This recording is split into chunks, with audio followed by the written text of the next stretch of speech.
Hello प्यारे बच्चों। बेटा लास्ट टाइम हमने सीरीज और पैरेलल कॉम्बिनेशंस पर न्यूमेरिकल डिस्कस किए थे। ठीक है, आज का जो टॉपिक है वो आपके लिए एनटीएससी और जेएसओ के लिए इम्पोर्टेंट है। ठीक है, तो देखिए क्या है आप आज के टॉपिक में। आज के टॉपिक में हम डिस्कस करेंगे किरचॉफ्स लॉ। किरचॉफ्स के दो लॉ थी। ठीक है, दो लॉ दिए थे किरचॉफ्स ने। साइंटिस्ट का नेम है बेटा। ठीक है, उन्होंने अपने दो लॉ दिए। किसके लिए दिए बेटा? एक तो पोटेंशियल डिफरेंस निकालने के लिए और एक करंट की वैल्यू निकालने के लिए। ठीक है, तो उन्होंने अपने दो लॉ दिए और वो उन दोनों लॉ के बेस पर आप सभी न्यूमेरिकल सोल्व कर सकते हैं। जितने भी आप, जैसे आपने जो पहले रेजिस्टेंस वगैरह के न्यूमेरिकल सोल्व किए थे, तो वहाँ पर जब आपके पास जब आगे उसमें power, electric current, potential difference की वैल्यू पूछी जाएगी, तब आप किरचॉफ्स लॉ को अप्लाई कर सकते हैं वहाँ पर। ठीक है, तो इसलिए है ये इम्पोर्टेंट है। आपके सीबीएसई में शायद सिलेबस में ये मेंशन नहीं है, मैं पहले ही बता देता हूँ। ठीक है, लेकिन आपके एनटीसी और जेएसओ के लिए इम्पोर्टेंट है ये। तो देखिए क्या है किरचॉफ्स लॉ, आपको पता होना चाहिए, बस ये चीज़ ध्यान रखना है। ज़्यादा इसका डिस्कशन नहीं करेंगे, लेकिन जल्दी से इसको कंप्लीट करेंगे। Kirchhoff's law, there are two laws given by Kirchhoff's for determination of potential difference and current in the different branches of any complicated network.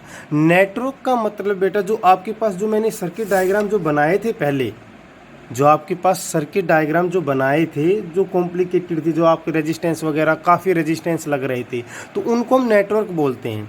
तो कह रहा है कि इन्होंने इसके दो लॉ थे जो हमें पोटेंशियल डिफरेंस और करंट के बारे में बताएंगे, जो कि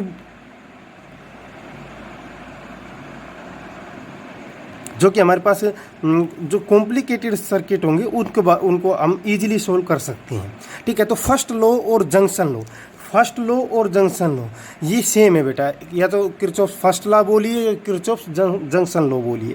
ठीक है, in an electric circuit the algebraic sum of the current meeting at any junction. Junction मैंने बताया ही था आपको क्या होता है, जहाँ पर बहुत सारे पॉइंट कोइंसाइड कर रहे हो, जहाँ पर बहुत सारे पॉइंट मिल रहे हो एक जगह पर आकर के, एक पॉइंट पर बहुत सारे जो करंट है या रेजिस्टेंस है जो मिल रहा है, तो उसको क्या बोलते हैं? उसको हम जंक्शन बोलते हैं। किसमें? फिजिक्स में। ठीक है, तो कह रहा है कि इन इलेक्ट्रिक सर्किट, किसी भी इलेक्ट्रिक सर्किट में the algebraic sum of the current meeting at any junction in the circuit is zero. कह रहा है कि आपके पास कोई भी एक सर्किट है, ये मान लो ये जंक्शन ओ है। ठीक है, यहाँ ये वैल्यू आई की है, ये रेजिस्टेंस लगे हुए हैं, ये रेजिस्टेंस है। ठीक है, यहाँ I1 है, यहाँ I2 है, ये I3 है, ये I4 है, ये I5 है। मान लो ये है आपके पास। ठीक है, ये सर्किट डायग्राम है, गिवन है। ये क्या होगा आपके पास? ओ, जहाँ पर सभी पॉइंट मिल रहे हैं, तो ये क्या होगा? जंक्शन होगा। तो कह रहा है कि द एल्जेब्रिक सम, सभी का एल्जेब्रिक सम कर दीजिए, सभी का एल्जेब्रिक सम कर दीजिए। वो किसके बराबर आएगा? वो जीरो के बराबर आएगा। इस जंक्शन पर, इस जंक्शन पर सभी का एल्जेब्रिक सम क्या होगा? जीरो के बराबर होगा करंट की वैल्यू में। ठीक है, तो देखिए, और the sum of current, second definition क्या है? The sum of current entering the junction is equal to the sum of current leaving the junction. अब देखिए, ये इन्होंने ये डेफिनेशन यहीं से बना दी। अगर आप ये सभी को एडिंग अप करेंगे, आप सभी को साइन के साथ एडिंग अप करेंगे, तो क्या होगा? यहाँ पर देखिए, ये आउटवर्ड, ये आउटवर्ड, ये इनवर्ड डायरेक्शन, ये इनवर्ड डायरेक्शन और ये आउटवर्ड डायरेक्शन। तो इनवर्ड डायरेक्शन के लिए क्या लेंगे बेटा? पॉजिटिव। आउटवर्ड के लिए क्या लेंगे? नेगेटिव। ठीक है, जो आपकी मर्जी हो, एक पॉजिटिव एक नेगेटिव लेना है। देखिए, अब इसमें क्या होगा? आपके पास सभी का एल्जेब्रिक सम लेंगे, सभी का एल्जेब्रिक सम लेंगे। I1 plus I2 plus I5 minus क्या हो जाएगा? माइनस I3 माइनस I4 हो जाएगा। यही होगा ना? I1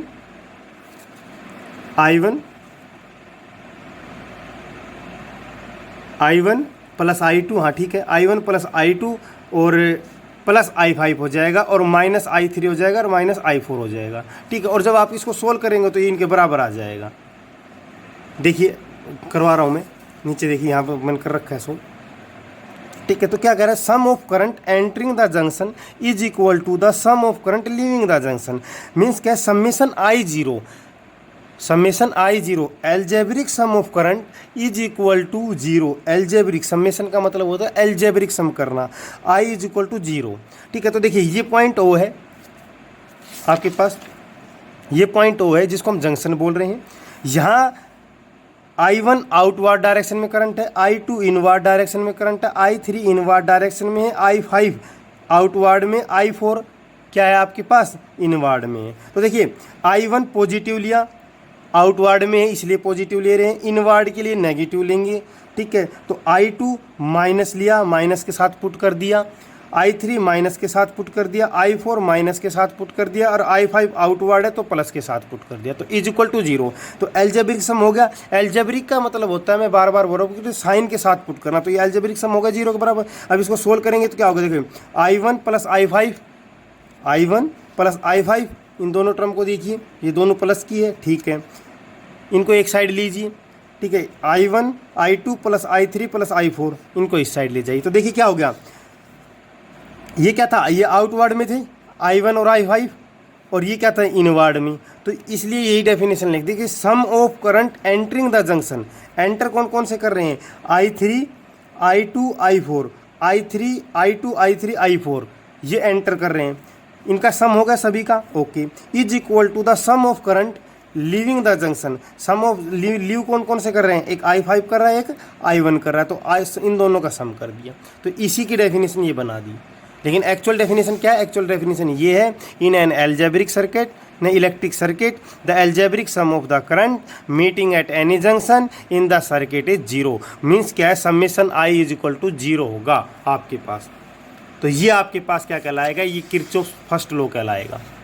ठीक है, this is the based on the law of conservation of charge. आपसे ये एमसीक्यू में बेटा जरूर पूछा जा सकता है क्वेश्चन, ये ध्यान रखना, ये लो पूछा जाए ना पूछे जाए, लेकिन सीबीएसई में ये जरूर पूछा जा सकता है कि जो किरचॉफ फर्स्ट लॉ है या जंक्शन लॉ है वो किस लॉ के बेस्ड है, तो वो किस पर है बेस्ड है, वो law of conservation of charge पर बेस है। ठीक है, अब देखिए इसका सेकंड लॉ क्या है, सेकंड लॉ, और इसको बोलते हैं लूप लॉ। सेकंड लॉ या लूप लॉ दोनों में से कोई बोल सकते हैं। इन एनी क्लोज सर्किट, किसी भी क्लोज सर्किट में, जो भी आपके पास सर्किट बना होगा, the algebraic sum of EMF किसको बोलते हैं बेटा, वोल्टेज को ही बोलते हैं, and the algebraic sum of potential drop is zero. Algebraic sum IR, algebraic sum of IR plus algebraic sum of E को लिखा है बेटा EMF, ई को क्या लिखा है, EMF, इलेक्ट्रोमोटिव फोर्स होता है बेटा ये। EMF को बोलते हैं इलेक्ट्रोमोटिव फोर्स। एक बार मैं इसकी डेफिनेशन बता देता हूँ आप लोगों की, EMF की डेफिनेशन, एक्चुअल में डेफिनेशन क्या होती है। तो बेटा ये वो पोटेंशियल होता है, ये वो पोटेंशियल डिफरेंस होता है दो टर्मिनल के बीच में, जब सेल लगा होता है, जब वहाँ पर कोई भी करंट डिलीवर ना हो, तो उसको हम क्या बोलते हैं, उसको हम बोलते हैं EMF of cell. The potential difference across the terminals of a cell when it is not delivering any current is called EMF of cell. ये किसकी डेफिनेशन है, ये इलेक्ट्रोमोटिव फोर्स की, EMF की बेटा डेफिनेशन है। ठीक है, तो आपके पास ये हो गया इन दोनों का EMF और ये potential drop IR, V equal to IR, ये V इक्वल टू IR लिख रखा है बेटा। ठीक है, तो summation algebraic sum of IR plus algebraic sum of EMF is equal to zero. While moving from negative to positive terminal, कह रहा है नेगेटिव से अगर पॉजिटिव टर्मिनल जाते हैं इनसाइड ए सेल, किसी भी सेल में, EMF इज टेकन पॉजिटिव, वहाँ पर EMF को पॉजिटिव लेंगे। While moving in the direction of current, जब डायरेक्शन ऑफ करंट की डायरेक्शन में जाते हैं in a circuit, the potential drop IR across a resistance is taken negative. कह रहा है, देखिए बेटा ध्यान से सुनिए, जब आपके पास किसी भी सेल में नेगेटिव से पॉजिटिव टर्मिनल की तरफ जाते हैं, नेगेटिव से पॉजिटिव, देखिए सेल की बात बता देता हूँ मैं आपको, ये एक सेल है, ये वाला ये सेल है, जब इसमें काफ़ी सेल जुड़ जाएंगे तो क्या बन जाएगा, बैटरी बन जाएगी। तो कह रहा है कि जब हम मूव करते हैं, कब, इस सेल में नेगेटिव से पॉजिटिव की तरफ, नेगेटिव से पॉजिटिव की तरफ, जो EMF होगा, EMF जो होगा electromotive force means potential difference ये है, इज टेकन पॉजिटिव, ये क्या लेंगे हम, ये हम पॉजिटिव लेंगे। Okay sir. While moving in the direction of current, direction of current का मतलब क्या है, डायरेक्शन करंट होती है बेटा जब भी आपके पास सेल में लगा दिया तो पॉजिटिव टू नेगेटिव होगी, ठीक है, पॉजिटिव टू नेगेटिव होगी। तो जब करंट की डायरेक्शन में जाते हैं तो पोटेंशियल डिफरेंस जो होगा, पोटेंशियल ड्रॉप होगा, जो पोटेंशियल ड्रॉप किसी भी रेजिस्टेंस में वो क्या लेंगे, वो नेगेटिव। ये बोल मीन्स क्या है बेटा, जब आपके पास ईएमएफ पॉजिटिव लेंगे कब, जब नेगेटिव से पॉजिटिव जाएंगे, सिंपल सा है। और जब पॉजिटिव से नेगेटिव जाएंगे जो पोटेंशियल लेंगे वो क्या लेंगे, वो नेगेटिव लेंगे। यहाँ पॉजिटिव लेंगे, नेगेटिव से पॉजिटिव जा रहे हैं तो पॉजिटिव लेंगे, और जब पॉजिटिव से नेगेटिव जा रहे हैं तो क्या लेंगे, नेगेटिव लेंगे। बस ये समझ लेना, और कुछ नहीं है। ये लॉ किस पर बेस है, ये लॉ है law of conservation of energy पर बेस्ड है, ठीक है। तो ये आपके पास दो लॉ थे, इन दो लॉ में हमने क्या डिस्कस किया, हमने डिस्कस किया कि जो किसी भी जंक्शन पर जब पॉइंट पर जब करंट मिलता है तो वो क्या कहलाता है, वो एल्जेब्रिक सम जो होता है वो जीरो के बराबर होता है, फर्स्ट लॉ था। सेकंड लॉ आपके पास क्या कहता है कि जो एल्जेब्रिक सम है किसका, पोटेंशियल ड्रॉप का और ईएमएफ का, वो क्या होगा, जीरो होगा किसी भी सर्किट में, ठीक है। ये था आपके पास दो लॉ थे, इसकी डेफिनेशन आपको याद रखनी, बस और कुछ नहीं है। ये फॉर्मूला, तो ये दो फॉर्मूले है ना, तो ये वाला और एक ये वाला, ये इंपॉर्टेंट है, ये दोनों आपको याद रखना। अब इंपॉर्टेंट टॉपिक है आपके पास, आपका सीबीएसई का जो मोस्ट इंपॉर्टेंट टॉपिक है वो देखिए। ये मोस्ट इंपॉर्टेंट टॉपिक है आपके पास, heating effect of electric current. Means जब देखिए बेटा क्या है, हीटिंग इफेक्ट ऑफ करंट में सिंपल है, और सिंपल क्या है कि आपके पास ये कह रहा है कि जब आपके पास करंट बेटा जब हम फ्लो करवाते हैं किसी भी इंस्ट्रूमेंट में, किसी भी कंडक्टर में, किसी भी कंडक्टर में जब आपके पास करंट फ्लो करता है तो कुछ देर बाद जब आप देखते हैं तो वो जो कंडक्टर होता है वो गर्म होने लग जाता है, हीट स्टार्ट हो जाती है उसमें। ये आपने अपनी डेली लाइफ में देखा है, ठीक है, ये आपने डेली लाइफ में देखा है ना, ये आपने अपनी डेली लाइफ में देख रखा है भाई। जब आपके पास किसी भी कंडक्टर में हम करंट फ्लो करवाते हैं, जैसे मान लो एक मेरे पास ये कंडक्टर है, इसमें से जब मैं करंट फ्लो करवा रहा हूँ तो इसमें क्या होता है, ये गर्म होने लग जाता है थोड़ी देर बाद। जैसे आपका इलेक्ट्रिक फैन भी है, इलेक्ट्रिक हीटर भी है, ठीक है, उसके बाद इलेक्ट्रिक बल्ब भी है, ये सारे गर्म हो जाते हैं, ये आपने देखा है, ठीक है। तो यही क्या है, यही आपके पास क्या कहलाता है, यही हीटिंग इफेक्ट ऑफ करंट कहलाता है। यही क्या कहलाता है, यही हीटिंग इफेक्ट ऑफ करंट कहलाता है। जब किसी भी कंडक्टर में से करंट पास करेंगे तो वो क्या करने लग जाए, कुछ समय बाद वो गर्म हो जाएगा, और उसी को क्या वो क्या होता है, उसमें होता है एक्चुअल में क्या है, उसमें इलेक्ट्रिक एनर्जी जो है वो किस में कन्वर्ट हो जाती है, वो हीट एनर्जी में कन्वर्ट हो जाती है। Electric energy converted into heat energy, उस प्रोसेस को क्या बोलते हैं, उस प्रोसेस को हम हीटिंग इफेक्ट ऑफ करंट बोलते हैं, या उसको जूल हीटिंग बोलेंगे, ठीक है। ये बताया था जूल, साइंटिस्ट थे बेटा, जेम्स जूल्स नाम था उनका, ठीक है। तो उन्होंने, ये साइंटिस्ट थे, उन्होंने ये बताया था हीटिंग के बारे में, ठीक है। तो उनके नाम पर ये जूल हीटिंग बोल दिया है, ठीक है। अब देखिए एक्चुअल में काज क्या है वो लिख रखा है मैंने, cause of heating. Cause of heating क्या होगा, the potential difference applied across the two end of a conductor sets up an electric field.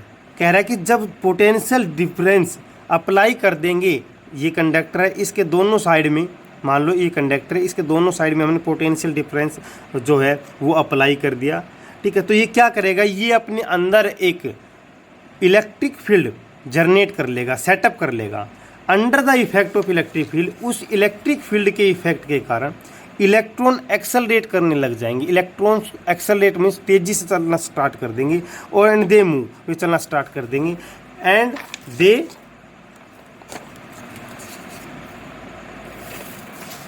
They collide against the ion. वो कोलाइड स्टार्ट, जब वो मूव करना स्टार्ट कर देंगे, देखो simple सा है, जब आप कंडक्टर में पोटेंशियल अप्लाई करेंगे तो पोटेंशियल अप्लाई करेंगे तो जब आपके पास एक पॉजिटिव टर्मिनल होगा, एक नेगेटिव होगा, पॉजिटिव अपनी तरफ इलेक्ट्रॉन्स को अट्रैक्ट करेगा, और जब इलेक्ट्रॉन्स तेजी से कोलाइड करेंगे, किसके साथ कोलाइड करेंगे, उसमें जो आयन प्रेजेंट है और जो एटम है कंडक्टर में उसके साथ कोलाइड करना स्टार्ट कर देंगे। तो जो एनर्जी है इलेक्ट्रॉन की वो ट्रांसफर हो जाएगी उन एटम में, और आयन अपीयर एज हीट, और जो आयन हो जाएंगे वो हीट हो जाए करना स्टार्ट कर देंगे। तो ये आपके पास क्या था, ये आपके पास था, ये आपके पास क्या था, कैसे हीटिंग प्रोसेस होता है, ये यहाँ तक आपको लिखना। अगर आपके पास 2 मार्क्स में क्वेश्चन आए कि how heating process is evolve, तो वो आपके पास क्वेश्चन यहाँ तक आपका कंप्लीट हो जाएगा। ठीक है, अब क्या आपके पास अब है joule law of heating, joules law of heating. जो इसका लो था उसका हीटिंग का, उसका जो प्रोसेस था वो क्या था वो देखिए एक बार। When a current I is made to flow through a ohmic resistance R, कह रहा है कि जब किसी भी कंडक्टर में आई करंट हम पास करेंगे, फ्लो करवाएंगे, जिसका रेजिस्टेंस आर होगा, टाइम जिसके लिए टी होगा, तो हीट क्यू, हीट को बेटा देखिए क्यू से भी डिनोट करते हैं और एच से भी डिनोट करते हैं, दोनों चीज़ों से आपसे डिनोट कर सकते हैं, कोई प्रॉब्लम नहीं है। तो क्यू और H is produced such that H is equal to I square R T, H is equal to I square R T. ये मोस्ट इम्पोर्टेंट फॉर्मूला है आपके लिए, बस ये ध्यान रखना, ये बार बार में हम यूज करता चलेंगे। मोस्ट इम्पोर्टेंट यही जूल लॉ है, यही जूल लॉ ऑफ हीटिंग है, यही क्या है जूल लॉ। जब आपके पास किसी भी कंडक्टर में करंट आई फ्लो करेगा, ठीक है, टाइम जिसका टी होगा और रेजिस्टेंस जिसका आर होगा, तब हमारे पास जो हीट प्रोड्यूस होगी, जो हीट प्रोड्यूस होगी उसका फॉर्मूला क्या होगा, वो ये होगा H is equal to I square R T. I current, R resistance, ठीक है, और टी टाइम। मीन्स क्या है कि जो एच है, जो हीट है, वो डायरेक्टली प्रोपोर्शनल किसके है, करंट का स्क्वायर, डायरेक्टली प्रोपोर्शनल टू किसके, रेजिस्टेंस, और डायरेक्टली प्रोपोर्शनल टू किसके, टाइम के। तो H is equal to I square R T. This relation is called Joule law of heating. इसको हम क्या बोलते हैं, जूल लॉ ऑफ हीटिंग बोलते हैं। अब आप पूछेगा सर ये किस पर डिपेंड करती है, जो हीट आपके पास होती है वो किस पर डिपेंड करती है। क्वेश्चन ये ऐसे आ सकता है सीबीएसई में कि आप ये बताइए कि जो हीट प्रोड्यूस होती है आपके पास जूल लॉ के कारण, ठीक है, जूल लॉ ऑफ हीटिंग है, जो आपके पास करंट के कारण जो हीट प्रोड्यूस होती है वो कंडक्टर में किस किस पर डिपेंड करती है, किस पर डिपेंड नहीं करती।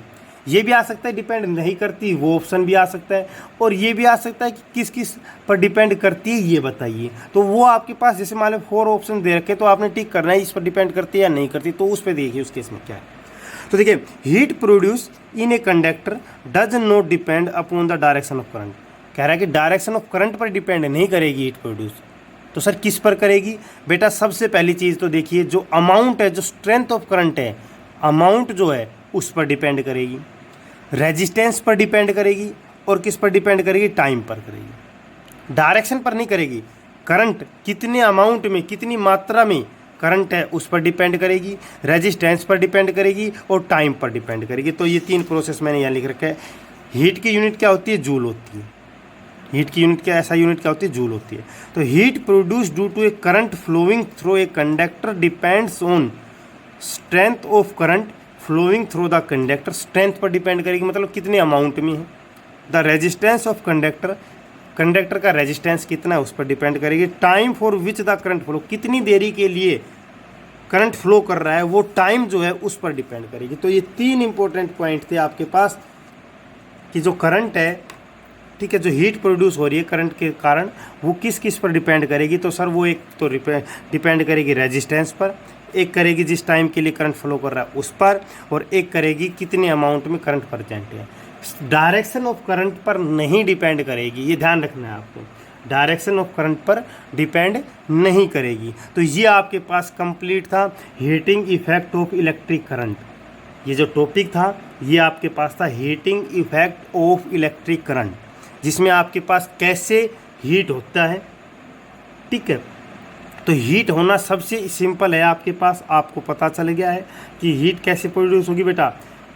जब आपके पास, पहले तो आप खुद सोचिए सर, जो गर्म हो जाता है हमारे पास, कोई जब करंट पास होता है, किसी इलेक्ट्रिक फैन हो, इलेक्ट्रिक बल्ब हो, सभी में से करंट पास होता है, तो कुछ देर बाद हम देखते तो वो गर्म हो जाता है, हॉट हो जाता है। तो कैसे हो सकता है, खुद सोचिए। तो उसमें क्या रीज़न है कि जब आप करंट उसमें से पास करवाओगे बेटा, ठीक है, जब पोटेंशियल डिफरेंस जो है वो अप्लाई होगा, सुनिए ध्यान से, कैसे प्रोड्यूस होगा वो बता रहा हूँ मैं, कि जब आप उसमें पोटेंशियल डिफरेंस है जब अप्लाई करोगे, ठीक है। तो क्या होगा, इलेक्ट्रॉन जो है वो ड्रिफ्ट करना शुरू कर देंगे, ये आपको पता है, जब आपने मैंने ड्रिफ्ट वेलोसिटी पढ़ाई थी। इलेक्ट्रॉन ड्रिफ्ट करना स्टार्ट करेंगे कहाँ से कहाँ, लोअर पोटेंशियल से हायर पोटेंशियल तक, ये आपको पता है, ठीक है। तो मोशन ऑफ इलेक्ट्रॉन क्या कह रहा है कि इतना तो अच्छा रहता नहीं रहता ना, वो टकराएगा कहीं ना कहीं। तो वो क्या करेगा, वो एक्सपीरियंस किसको करेगा, वो रेजिस्टेंस को करेगा, क्योंकि उनके कोलिजन हो रहा है ना इलेक्ट्रॉन का, उनके कारण, ठीक है। और आयन हो गए, उनके साथ कोलिजन करेगा, ओके। तो उस रिजल्ट से क्या आएगा हमारे पास, सर जब वो कोलाइड कर रहा है उनके साथ, तो क्या हो रहा है वहाँ पर, सर वहाँ पर कुछ ना कुछ वर्क डन हो रहा है, जो कि ओवरकम किसका होगा, रेजिस्टेंस का। रेजिस्टेंस क्या करते हैं, रेजिस्टेंस तो बेटा यही तो काम करते हैं। रेजिस्टेंस मैंने बताया था, अपोजिशन किसका होता है, फ्लो ऑफ इलेक्ट्रॉन का होता है, ठीक है। तो कह रहा है कि जो वर्क डन हुआ वो किस में कन्वर्ट हो जाएगा, सर वो वर्क डन जो है ना वही कन्वर्ट होगा किस में, हीट में कन्वर्ट होगा। जो वर्क डन होगा वही किस में कन्वर्ट होगा, वही हीट में कन्वर्ट होगा।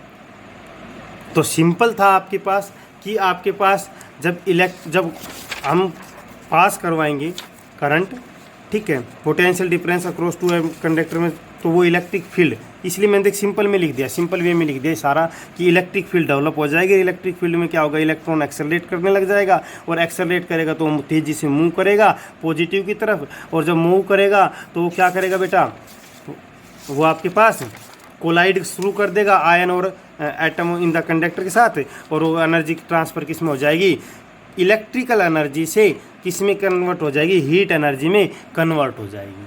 तो ये आपके पास पूरा प्रोसेस था कि कोज क्या है, कैसे इलेक्ट्रिक करंट को प्रोड्यूस किया जाता है, नहीं हीट को कैसे प्रोड्यूस किया जाता है जब इलेक्ट्रिक करंट पास हो, और जूल लॉ ऑफ हीटिंग क्या था आपके पास, मोस्ट इंपॉर्टेंट ये था जूल लॉ ऑफ हीटिंग। क्योंकि बेटा मैं बार बार जूल लॉ ऑफ हीटिंग की बात इसलिए कर रहा हूँ क्योंकि जो ये फॉर्मूला H=I²RT है यही इंपॉर्टेंट है, क्योंकि इससे हम पावर में यूज करेंगे और इससे बहुत सारे हम न्यूमेरिकल डिस्कस करेंगे। तो जो कल का जो आपका टॉपिक होगा, जो नेक्स्ट जो टॉपिक होगा, उसमें आपके पास इलेक्ट्रिक पावर, इलेक्ट्रिक एनर्जी के बारे में डिस्कस करेंगे, और उसके बाद उसके न्यूमेरिकल करेंगे, और उसके बाद इसका चैप्टर का दी एंड हो जाएगा आपके पास, ठीक है। तो आप अच्छे से पढ़िए, आपकी क्यूरी जो है वो मेरे पास आ रही है लगातार, अच्छा आपने सभी ने पढ़ना स्टार्ट कर दिया है, इसके लिए सभी का धन्यवाद बहुत बहुत, ठीक है बेटा।